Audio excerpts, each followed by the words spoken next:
আপনার ফোনের স্টোরেজ যদি ফুল হয়ে থাকে তাহলে এই ভিডিওটি আপনার জন্য।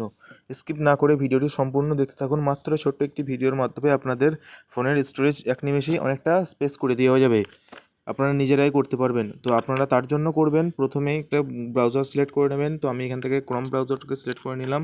তো এখানে দেখুন ডান দিকে থ্রি ডটে যাবেন। থ্রি ডটে যাওয়ার পর নিচে দিকে একটু স্ক্রল করার পর দেখুন এখানে সেটিংস বলে একটা অপশান থাকবে। সেটিংস অপশানে ক্লিক করার পর একটু স্ক্রল করে আপনারা নিজে দেখতে পাবেন সাইড সেটিংস বলে একটা অপশান আছে। সাইড সেটিংসটাকে ক্লিক করার পর একটু স্ক্রল করার পরই আপনারা দেখতে পাবেন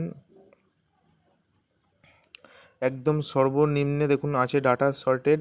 এখান থেকে ক্লিক করে দেখুন একদম নিচেই দেখুন লেখা আছে ডিলিট অল ডাটা। এই ডিলিট অল ডাটার উপরে ক্লিক করলে ডিলিট করে দেবেন। এখান থেকে আপনারা সমস্ত কিছু ডিলিট হয়ে যাবে এবং আপনার ফোনের স্টোরেজ অনেকটা খালি হয়ে যাবে।